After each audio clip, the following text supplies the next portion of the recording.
지금까지도 조조가 욕먹는 이유. 삼국지 인물 가운데 조조가 무서워한 인물이 있습니다. 바로 동탁입니다. 십상시에 난 이후 헌제를 옹립하고 상국이 된 동탁은 고한 백성을 죽이는 등 온갖 횡포를 부립니다. 당시 동탁은 마치 한 마리의 날뛰는 야수와도 같았습니다. 어느 날 동탁이 도적을 때려잡겠다는 명분으로 군사를 대동해 지방 순찰에 나섰습니다. 그런데 백성들이 모처럼 근심 걱정 내려놓고 봄축제를 즐기고 있는 현장을 목격하고는 괜히 배알이 뒤틀렸습니다. 먹고 살만하나 봐. 축제도 다 하고. 나라의 좀 같은 것들이. 동탁은 이때 말도 안 되는 대학살을 자행합니다. 1000명의 남자 목을 잘라 수레바퀴에 일일이 달아 낙양으로 질질 끌고 들어온 것입니다. 이를 본 백성들의 얼굴이 하얗게 질렸고 궁안의 관리들 역시 말을 잇지 못했습니다. 그런데 조조는 왜 동탁을 두려워했을까요? 천재라 불린 조조는 지략만큼은 어느 누구에게도 뒤지지 않았습니다. 자신의 예측대로 적의 전략을 읽어내고 이를 역용하는 등 충분히 상대를 제압할 수 있다고 생각합니다. 반면 동탁은 조조가 보기에 전혀 예측할 수 없는 멍청하고 무식한 인물이었습니다. 마치 우리 안에 갇혀있던 호랑이가 빠져나온 격이랄까요? 그래서 조조는 당장 살아남기 위해 동탁 밑에 바짝 엎드려 열심히 일하는 척해야 했습니다. 언제든 기회를 엿봐 동탁을 제거할 마음을 갖고 있었던 것입니다. 때마침 지금의 총리급인 왕윤이라는 인물 역시 어떻게든 동탁을 해치우려는 계획을 가지고 있었습니다. 조조는 왕윤의 생일 잔칫날 동탁의 목을 베우겠다고 큰 소리쳤습니다. 어르신들, 제게 계책이 있습니다. 제가 동탁 밑에서 바짝 엎드려 일하는 거 다들 보셨죠? 아마 제가 쥐약이라도 먹은 줄 아셨을 겁니다. 하지만 다 때를 노리기 위해 그런 척한 거죠. 충군 애국의 뜻은 저 역시 같습니다. 이에 왕윤이 물었습니다. 정말 동탁을 제거할 수 있겠는가? 조조가 대답합니다. 동탁은 절 전혀 의심하지 않습니다. 그자의 환심을 산 덕분에 스스럼 없이 내원에 들어갈 수 있으니 이번 기회에 확실히 제거하도록 하겠습니다. 왕윤은 이에 크게 기뻐하며 술을 권하고 칠성보도라는 검을 줍니다. 며칠 뒤 조조는 이 검을 들고 동탁을 찾아가 암살하려 하지만 실패하고 도망자 신세로 전락하고 맙니다. 화가 치솟은 동탁은 바로 전국 방방곡곡에 방을 붙여 조조를 잡아들이라 명령합니다. 그를 사로잡은 자에게는 천금의 상을 주고 막대한 토지를 내리며 제후로까지 봉할 것이라 말합니다. 또한 만약 숨겨주는 자가 있다면 조조와 같은 대역죄로 다스릴 것이라 선포합니다. 조조는 동탁의 추격을 피해 간신히 도망쳤지만 한 지방 군수였던 진궁이라는 자에게 결국 붙잡히게 됩니다.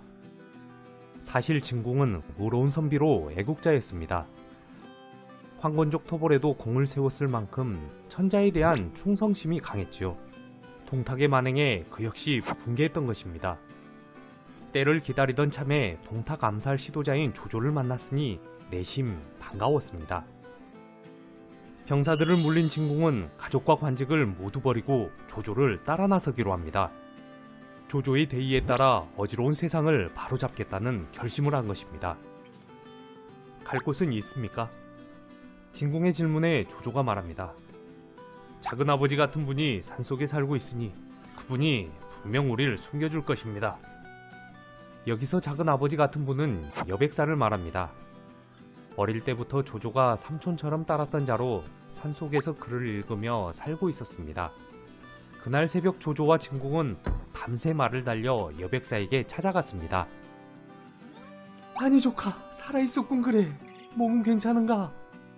예상대로 여백사는 조조를 얼싸안으며 반갑게 맞이해 주었습니다. 여백사는 과연 알고 있었을까요? 조조 목에 붙은 거액의 현상금을 말입니다. 가만히 있어봐. 우리 집에 술과 과일이 떨어졌네. 내일 급히 마을에 내려가 사와야겠어. 조카와 손님은 방에서 쉬고 있게나. 여백사가 급히 말을 타고 마을로 내려갔습니다. 그때 의심 많은 조조가 생각했습니다. 만약 여백사가 마을로 내려가 관가에 나를 신고한다면 나는 꼼짝없이 당할 수밖에 없지 않은가. 집에는 여백사의 처와 자식들이 남아 있었습니다. 의심 많은 조조는 부엌문 쪽으로 다가가 귀를 들이대자 칼 가는 소리가 들리는 것이었습니다. 묶어서 죽이는 것이 어떠냐? 일단 도망가지 못하게 다리를 묶어야지. 힘이 센 놈이니 단단히 붙잡아야 해. 등의 대화가 들리는 것이었습니다. 순간 조조는 쇠망치로 뒤통수를 맞은 것 같았습니다. 조조는 부엌문을 박차고 들어가 단칼에 여백사의 가족을 모두 찔러 죽였습니다. 쓰러져 있는 여백사의 식솔들을 뒤로하고 조조가 급히 떠날 채비를 하는데 부엌 안쪽 작은 무리에 갇힌 돼지 한 마리가 꿀꿀대고 있었습니다. 진궁은 탄식하며 우리가 엄청난 실수를 했소. 일단 여백사가 돌아오기 전에 어서 갑시다. 진궁이 조조를 이끌고 집 밖으로 나갔습니다. 급히 말을 타고 달리는데 저 앞에서 여백사가 마주오더니 둘을 막아섰습니다. 아니 왜 그렇게 급히 가시나 조카? 내가 술을 이렇게 많이 사왔는데. 조조는 태어난 듯 여백사에게 다가가 몰래 칼을 꺼내 뒷목을 베어버립니다. 진궁이 놀라 이게 무슨 짓이오? 라고 하자 조조가 말했습니다. 만일의 사태를 생각해야지요. 여백사가 자기 집으로 돌아가 식구들이 몰살당한 것을 보며 가만히 있겠소? 만약 사람을 모아 추격이라도 한다면 그 화를 피하기 어려울 것이오. 차라리 내가 세상 사람들을 저버릴지언정 세상 사람들이 나를 저버리게 하지는 않을 것이오. 이 사건을 통해 우리는 조조가 어떤 사람인지 확인할 수 있습니다. 과정보다는 결과를 중시했던 그는 명분보다는 이익에 의리보다는 현실에 집중했던 피도 눈물도 없는 극단적 현실주의자였던 것입니다. 원전에 의하면 한 관상가가 조조의 미래를 점쳤는데요. 조조의 얼굴을 본 그가 직구를 알립니다. 평세에는 능신이나 난세에는 간웅이 될 상이로다. 더 자세한 이야기는 설민석의 삼국지를 읽어보시기 바랍니다. 감사합니다. 부골님이었습니다.